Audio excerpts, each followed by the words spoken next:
اپنے اخلاق کریمہ سے مجھے ایک ذرہ ہی عنایت کیجئے۔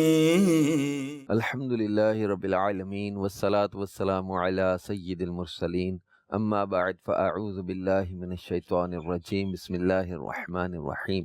الصلاة والسلام علیک یا رسول اللہ وعلی آلک واصحابک یا حبیب اللہ۔ الصلاة والسلام علیک یا نبی اللہ وعلی آلک واصحابک یا نور اللہ۔ مدنی چینل کے ناظرین، مدنی چینل کا سلسلہ اخلاق کریمانہ کے ساتھ ایک بار پھر حاضر ہیں۔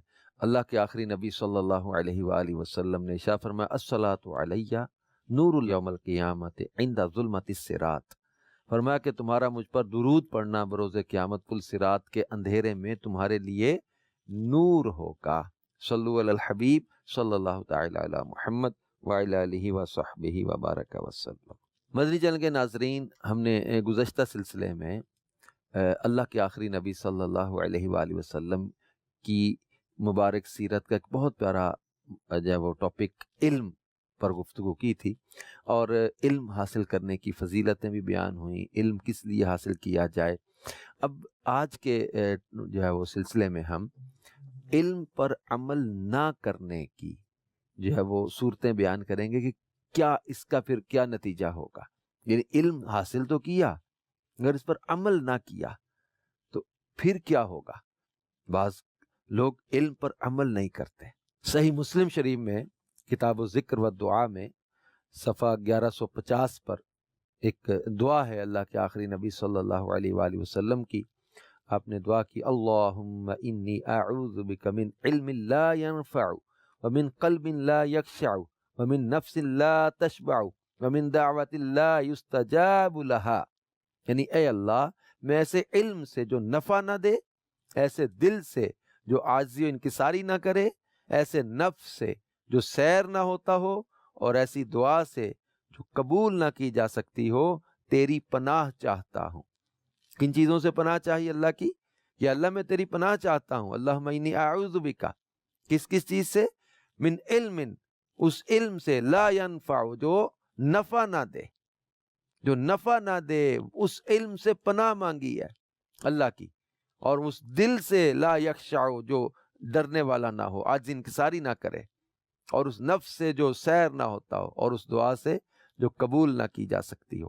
تو علم نفع دینے والا ہو، علم نافع جسے کہا جاتا ہے، علم نافع کی دعا کی جائے۔ صحیح بخاری شریف میں حدیث پاک ہے، اور بڑی عبرت والی یہ روایت ہے، جس کو بڑے توجہ سے سننا چاہیے کہ یہ علم پر عمل نہ کرنے کی کس قدر جو ہے وہ پچھتاوے کی صورت ہو سکتی ہے۔ اللہ کے آخری نبی صلی اللہ علیہ وآلہ وسلم نے فرمایا، قیامت کے دن ایک شخص کو لا کر جہنم میں ڈال دیا جائے گا، تو اس کی انتڑیاں باہر نکل آئیں گی، اور وہ ان کے گرد اس طرح گھومے گا جس طرح گدھا اپنی چکی کے گرد گھومتا ہے۔ تو جہنمی اس کے گرد جمع ہو کر پوچھیں گے، اے فلاں تجھے کیا ہوا؟ کیا تو ہمیں نیکی کی دعوت نہ دیتا تھا؟ اور کیا تو ہمیں برائی سے منع نہ کرتا تھا؟ تو وہ کہے گا، میں تمہیں تو نیکی کی دعوت دیا کرتا تھا مگر خود اس پر عمل نہیں کرتا تھا، اور تمہیں تو برائی سے منع کرتا تھا مگر خود برائی میں مبتلا رہتا تھا۔ علم پر عمل نہ کرنا، لوگوں کو نیکی کی دعوت دے مگر خود برائی میں پڑا ہوا ہو، لوگوں کو برائی سے روکے مگر خود برائی سے نہ روکے۔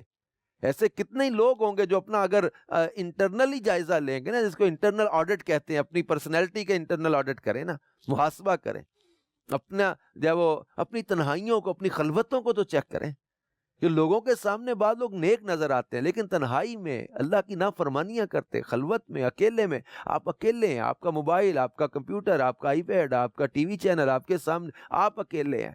اب آپ کی شخصیت کا امتحان ہے، اب آپ کے تقوی کا امتحان ہے، اب اللہ کے ڈر کا امتحان ہے۔ آپ اپنے رب عز و جل سے کتنا ڈرتے ہیں، اس چیز کا امتحان ہے۔ اللہ واحد و قہار دیکھ رہا ہے، اللہ تبارک و تعالی علیم و خبیر ہے، وہ دیکھ رہا ہے۔ لوگوں سے ڈرتے، اللہ سے نہیں ڈرتے۔ لوگوں کے ڈر سے گناہ چھوڑے نا، پھر تو اللہ کے ڈر سے چھوڑے تو تنہائی میں بھی بچتے نا، خلوت میں بھی اللہ کی نافرمانی سے بچتے۔